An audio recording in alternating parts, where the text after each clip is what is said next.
오늘 예레미야 5장 1절에서 5절 말씀으로 한 영혼의 가치라는 제목으로 함께 나누도록 하겠습니다. 제가 지난 5월 초에 LA에서 있었던 감리교 연회에 참석을 했었는데요.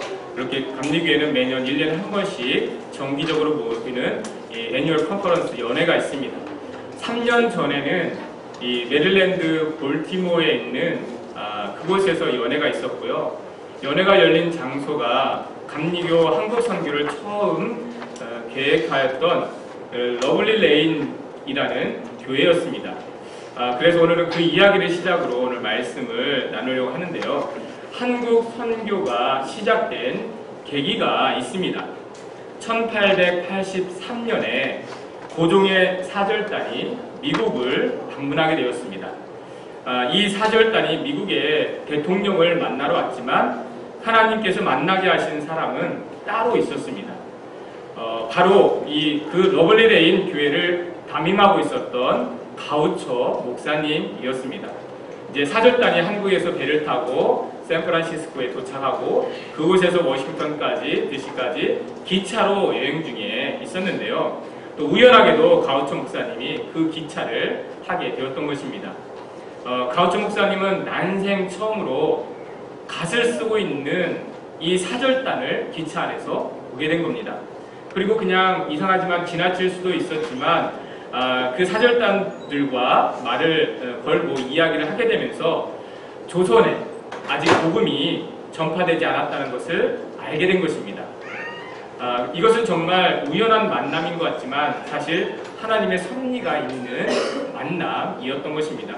사절단들은 다른 목적으로 미국의 다른 도움을 구하기 위해 왔지만 하나님은 그 가우처 목사님을 통해서 한국에 정말 필요한 도움을 주시고자 하셨던 것입니다. 하나님께서 가우처 목사님이 한국 선교에 대한 열망을 그 한 번의 우연한 만남을 통해서 품게 하셨던 겁니다. 그런데 아직 한국의 상황에 대해서는 전혀 몰랐기에 미국 해외 감리교 선교부에 조선 선교의 가능성을 물어보게 되었습니다. 그런데 해외 선교부의 결론은 부정적이었습니다. 아직 한국 선교에 대해서 계획도 없었고 또 지금 시작할 그런 상황도 아니라고 여겼던 것입니다. 그 배경을 보면 지금 한국은요 12년 전에 신미양요, 즉 미국과 조선이 통상 교섭 문제로 이 충돌이 있었죠. 무력 충돌이 있었고요. 그 일을 계기로 조선은 현재 이 세국 정책을 강화하고 있었습니다. 흥선대원군에 의해서 세국 정책을 강화하는 상황이었기 때문에 선교사들이 쉽게 활동을 할 수가 없었습니다. 또 여러 면에서 아직 선교 우선순위에 들지 않았어요. 당시 오히려 일찍 문호를 개방해서 서양 문호를 개방해서 또 큰 영향력을 나타나고 있는 일본, 중국, 인도 이 세 나라가 선교의 우선순위였었고 그 아시아권의 중심지였기 때문입니다. 사실 가우처 목사님도 이 세 나라에 대한 선교를 계획하고 있었습니다. 그런데 사절단과의 한 번의 만남으로 조선 선교를 하나님이 원하신다는 그러한 분명한 확신을 가지게 되었던 것입니다. 그래서 미 감리교 해외 선교부에서는 부정적이었지만 가우처 목사님이 쉽게 포기하지 않고 일본에 주재하고 있던 감리교 맥클레이 선교사님에게 편지를 보내어서 조선 선교의 가능성을 알아보도록 간곡하게 부탁을 하게 됩니다. 그래서 맥클레이 선교사님은 일본에서 알게 된 외교부의 김옥균의 주선으로 어렵게 고종을 마련하게 됩니다.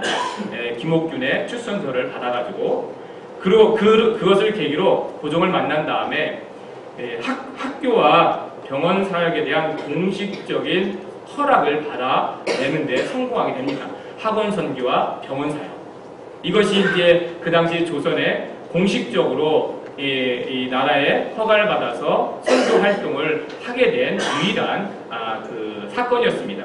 이 소식이 다시 감리교 해외 선교부에 전해지게 되었고 이것을 계기로 조선 선교의 필요성을 호소하는 글이 미국 신문에 선교지 신문에 실리게 됩니다. 그것도 한 번으로 그치지 않고 15회에 걸쳐서 이 신문의 일간지에 조선 선교의 그런 필요성과 상황이 실리면서 미국 각지에서 조선 선교의 후원금이 모아지고 또 선교가 구체화되게 되었던 것입니다. 여러분, 이것이 이러한 계기로 조선이 많은 미국 사람들에게 알려지게 되었다는 것이 정말 중요한 사건이었다고 생각합니다. 역사적으로는 그렇게 평가하지 않을지라도 우리가 믿음의 눈으로 보았을 때 그렇게 그때의 조선이라는 이 어디에 있는지도 모르는 누군지도 모르는 나라가 미국 사람들과 교회의 기도 제목 속에 또 그러한 생각 속에 알려지게 되었다는 것이 여러분 그 이후에 조선의 운명을 바꾸게 되는 결정적인 역할을 했다라고 우리는 고백할 수가 있는 것입니다. 당시 조선의 상황이 풍전등화와 같은 운명에 처해 있었습니다. 주변 강대국들의 이익에 따라 세계 역사에서 소리소문 없이 사라질 그런 위기에 처해 있던 것이 조선이었습니다. 그런데 그 작고 약한 나라가 가우초 목사님을 비롯한 미국 교회에 잊혀지지 않고 계속된 기도의 제목으로 남아 있었다는 것, 그리고 계속해서 그 선교 후원을 받을 수 있었다는 것, 이것이 그 이후의 사건들을 통해 보았을 때 조선의 운명을 바꿔 놓았다라고 우리가 생각하게 되는 것입니다. 여러분, 만일 그때 조선이 이 미국 교회 기도의 제목에 들어가지 않았다면, 선교가 시작되지 않았다면 조선의 운명은 분명히 달라졌을 것입니다. 그 이후에 시작된 선교 활동을 통해서도 보면 그렇습니다. 이제 조선 선교가 이제 결정되면서 인도 선교를 준비하고 있던 아펜젤러 선교사님이 조선으로 첫 번째 선교사로 파송받게 됩니다. 그래서 1885년 부활절에 장로교 언더우드 선교사님과 함께 동시에 인천을 통해서 조선의 첫 선교의 발걸음을 내딛게 됩니다. 아펜젤러 선교사님이 오셔서 이제 조선에 도착하여 최초의 근대 학교라 여겨지는 배제학당과 이화학당 등 여러 학교를 설립하게 되었고, 그것이 독립운동의 중심이 되는 기독교 지도자들을 배출하는 그 기관이 되어집니다. 그리고 또한 학교가 세워지면서 자연스럽게 학교 안에 속한 이 출판소, 인쇄소가 설립되게 되어집니다. 그런데 이것이 독립운동이라든지 그런 일을 하는데 결정적인 역할을 하게 됩니다. 그리고 조선의 사람들을 일깨우는 아주 귀한 문서 사역을 하게 됩니다. 이것은 역사적으로도 평가받는 일입니다. 또 더 나아가서 영문 월간지까지 그 인쇄소에서 출판소에서 발간하게 되어서 국제적으로 한국이 알려지게 되는 굉장히 중요한 역할을 하게 됩니다. 여러분, 이와 같이 한 사람의 선교적 비전이 한 나라의 운명을 이 운명에 큰 영향력을 끼치게 되었던 것을 우리가 알게 됩니다. 한국은 그렇게 뿌려진 씨앗으로 인해서 현재 오늘날에는요, 세계에서 가장 왕성하게 선교 활동을 하는 대표적인 나라입니다. 아직 선교사 수로 비유하면은 미국이 제일 많고 한국이 두 번째인데요. 비율로 따지면, 나라의 규모로 따지면 그 한국만큼 이 세계 많은 곳곳에 많은 선교사를 보내는 나라가 없다라는 것입니다. 그렇게 한 목사님과 한 교회가 조선 선교에 대한 비전을 품고 포기하지 않고 그것을 이뤘을 때 오늘날과 같은 복음의 열매를 우리가 경험하고 맛볼 수 있게 되었던 것입니다. 여러분, 가우처 목사님과 러블리레인 교회는 한국과는 사실 아무런 관계가 없었습니다. 당시로는 엄청난 시간이 걸리는 지구 반대편에 있는 그러한 인식이 되어지지 않는 그러한 조선이었지만, 기차 여행 중에 우연하게 만난 그 만남의 사건으로 인해서 그 한국에 대한 애정과 열정, 선교에 대한 비전을 품을 수 있었던 것입니다. 여러분, 처음에 가우처 목사님이 선교에 대해서 시작하고자 했을 때 해외 선교부에서도 꺼려하던 한국 선교에 대해서 헌신적일 수 있었던 것은 뭐냐면, 이미 그 목사님 안에서 그 교회 안에 영혼에 대한 그 열정과 그 가치를 알고 있었기 때문에 그와 같이 그 일을 할 수가 있었던 것입니다. 여러분, 가우처 목사님이 사절단을 만나고 교회로 돌아가서 한 말이 있습니다. 뭐냐면, 나는 오늘 조선이라는 민족을 만났습니다. 그곳에는 아직 선교사님이 없다고 합니다. 이 말 한마디가 왜 선교를 해야 되는지, 왜 그 나라에 가야 되는지 더 이상 설명할 이유가 없는 것입니다. 아직 조선에 선교사가 없다고 합니다. 이 말 한마디로 온 교회가 조선의 선교에 대한 필요성을 인식하고 어떠한 방법을 통해서라든지 선교하고자 했던 것입니다. 아직 그곳에 복음이 전해지지 않았다는 그 말 한마디를 듣고 마음이 뜨거워져서 선교를 계획하고 시작할 수 있었던 것입니다. 여러분, 이것이 이뤄진 영혼에 대한 진실한 마음, 그런 마음이 있었기 때문에 가능할 수 있었던 것입니다. 그래서 비록 자신이 직접 가지는 못하겠지만 선교할 수 있는 방법을 찾았고, 선교를 후원할 수 있는 방법을 찾았고, 그곳에 보낼 사람을 찾아서 그렇게 조선 선교가 시작될 수가 있었던 것입니다. 여러분, 오늘 말씀을 보면 한 영혼을 우리가 어떻게 생각해야 되는지 알 수 있는 중요한 말씀이 있습니다.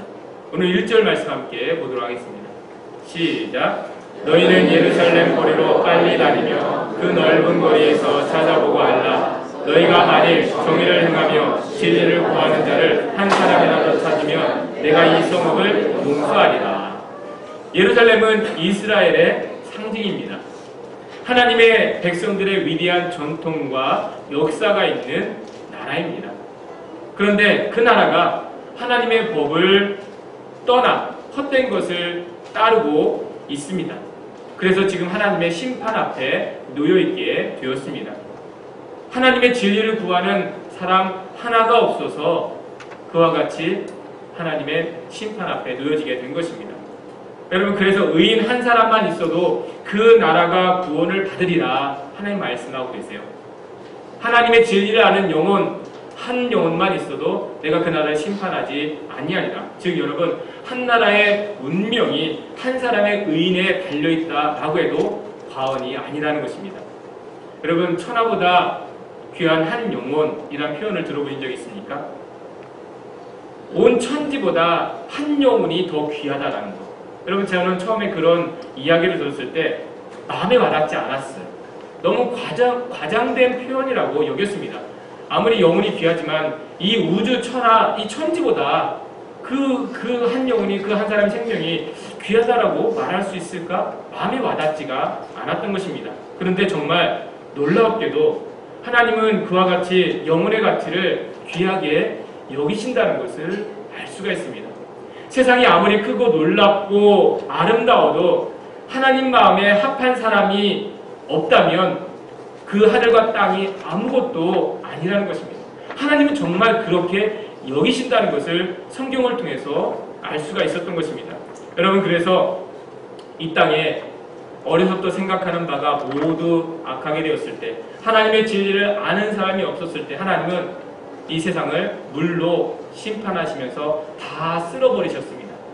하나님 앞에 어느 것도 기쁨이 되지가 않는 것입니다. 여러분, 의인 10명이 없어서 그 큰 도시 소돔과 고모라가 잿더미가 되어져 버렸습니다. 그 가운데 하나님의 진리를 아는 의인이 없으면 그 땅이 아무런 의미가 하나님 앞에 없었던 것입니다. 여러분, 진리를 구하는 자 한 사람이 없어서 지금 예루살렘이 심판을 받을 위기 앞에 놓였습니다. 여러분, 그리고 지금 우리가 살고 있는 이 땅도요, 하나님 이미 선언하셨습니다. 이 천지가 사라지리라. 하나님이 이 땅과 이 하늘을요 다 멸하시기로 이미 작정하셨습니다. 여러분, 그와 같이 이런 하나님이 행하신 일을 보았을 때 맞는 말입니다. 천하보다 한 영혼이 더 가치 있고 귀하다라는 것입니다. 하나님은 그렇게 여기고 계십니다. 여러분, 그 크고 화려한 도시 예루살렘보다 하나님을 아는 한 영혼의 가치가 크다 말씀하고 계십니다. 그래서 진리를 구하는 자 한 사람만 있어도 예루살렘이 멸망당하지 않으리라 하나님 말씀하고 있습니다. 여러분, 그렇게 영혼이 이렇게 귀하다는 것을 나타내시는 대표적인 말씀이 있어요. 누가복음 15장 7절입니다. 우리 함께 읽겠습니다. 시작. 내가 너에게 이르노니 이와 같이 죄인 한 사람이 회개하며 하늘에서 회개할 것 없는 의인 99로 말미암아 기뻐하는 것보다 더하리라. 여러분, 우리가 그러한 존재입니다. 하나님이 우리를 이와 같이 여기십니다. 하늘의 천군 천사보다도 나은 사람이 하나님 앞에 바로 서고 하나님의 진리를 따르는 것을 하나님은 더 기쁘게 여기신다는 것입니다. 여러분, 우리 영혼의 가치가 이와 같아요. 여러분, 또한 우리가 한 영혼이라도 하나님께 돌아오기를 힘쓴다면 그것만큼 하나님을 기쁘시게 해드릴 것이 없다는 것입니다. 우리가 이 땅에 살아가는 동안에 여러분, 이보다 중요한 일이 더 있을 수가 없습니다. 그래서 교회와 성도들의 사명이 처음부터 끝까지 영혼을 구하는 일이며, 그래서 그 일을 위해서 보내든지 나아가든지 하게 되는 것입니다. 오늘 말씀을 보면서 우리가 가고자 하는 페루와 오늘 말씀에서 나오는 이 이스라엘 백성들의 상황이 오버랩이 되는 게 있어요. 하나님을 안다고는 하나 실상은 하나님을 모르는 자들이라는 점에서 남미와 이스라엘, 성경 오늘 말씀에 나온 이스라엘 백성들이 오버랩이 되는 거예요. 여러분, 그 말씀이 오늘 4절 5절 말씀인데 같이 읽어보겠습니다. 4절 5절입니다. 시작. 내가 말하기를 이 무리는 비천하고 어리석은 것뿐이냐, 여호와의 길 자기 하나님의 법을 알지 못하나니 내가 지도자들에게 가서 그들에게 말하니라. 그들은 여호와의 길 자기 하나님의 말을 안다 했더니 그들도 일제히 멍에를 꺾고 결박을 끊은지라. 이스라엘 백성들이 하나님을 잘 안다는 백성들이었는데 실상은 그들의 삶은 전혀 하나님을 모르는 자처럼 살아가고 있다는 것입니다. 일제히 멍에를 꺾었다는 건 뭐냐면 고삐 뿔린 망아지처럼 날뛰고 있다는 겁니다. 자기 마음대로 하나님을 생각하고 자기의 편의에 따라 하나님을 예비하고 있었던 것입니다. 오히려 하나님을 알지 못하는 백성들보다 마음이 더 바위처럼 굳어져서 교만해져서 하나님 앞에 거짓되게 살아가고 있었던 것입니다. 여러분, 남미의 상황이 꼭 그와 같을 수 있다는 것입니다. 인구의 90%가 기독교인이라고 이야기를 합니다. 여러분, 이와 같은 수치가 세상의 그 어느 나라에 있습니까? 인구의 90%가 하나님을 믿는 기독교인이라고 하는데, 그런데 실상은요, 하나님을 알지 못하는 나라보다 더 심각한 도덕적인, 윤리적인, 영적인 그러한 혼탁함이 그 나라에 있다는 것입니다. 그들의 신앙 가운데에 하나님을 믿는다고는 하나 예수 그리스도가 없다는 것입니다. 이스라엘 백성들이 하나님을 믿는 백성들이라고는 하나 그 가운데 진리의 말씀이 없었던 것처럼 여러분, 페루나 남미에 90%가 하나님을 믿는다고 하나 그 가운데에 예수 그리스도를 아는 사람이 많지 않다는 것입니다.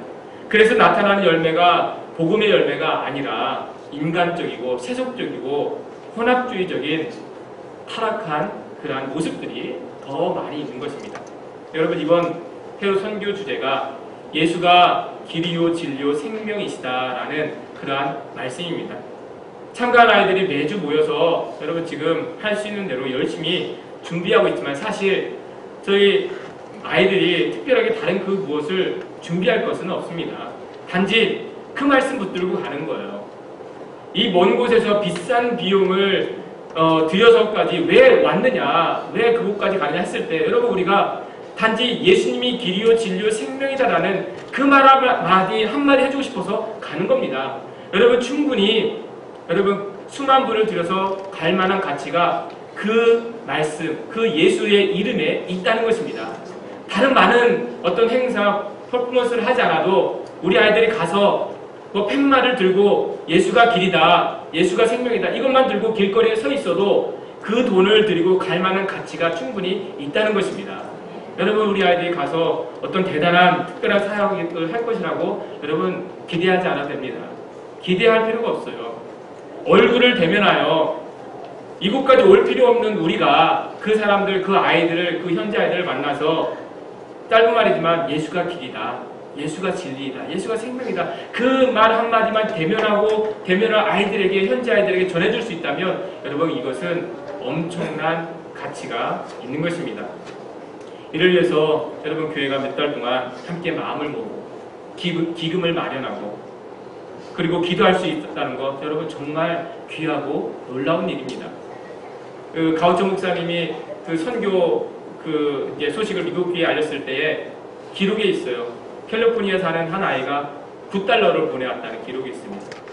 여러분, 그렇게 작게 조그맣게 모인 그 선교 후원금이 오늘날 이 한국 사회를 일으키게 하는 복음의 그 밑거름이 되었던 건 아닙니까? 우리가 식사하면서 바자회하면서 그렇게 모았던 우리가 봤을 때는 별거 아닌 것 같지만 이것이 모아져서 여러분, 이것을 통해서 우리가 나아가서 그 아이들에게 그곳에서 정말 복음의 핵심은 예수다, 하나님을 믿는 그 핵심은 예수다라고 한마디만 전했다면 여러분, 그 가운데 어떤 역사가 일어날지 우리는 계산할 수가 없는 것입니다. 여러분, 지금까지 이를 위해서 최선을 다해 수고해 주시고 헌신해 주고 동참해 주신 분들이 있었기 때문에 여러분, 이것이 우리가 진행할 수가 있었던 것입니다. 여러분, 선교는요, 먼저 보내는 자가 없으면 나아갈 수가 없습니다. 우리가 위대하게 여기는 바울, 바나바, 그런데 안디옥 교회가 처음에 바울과 바나바를 선교사로 파송하지 않았다면 그 역사가 그렇게까지 나타나지 않을 수도 있는 것입니다.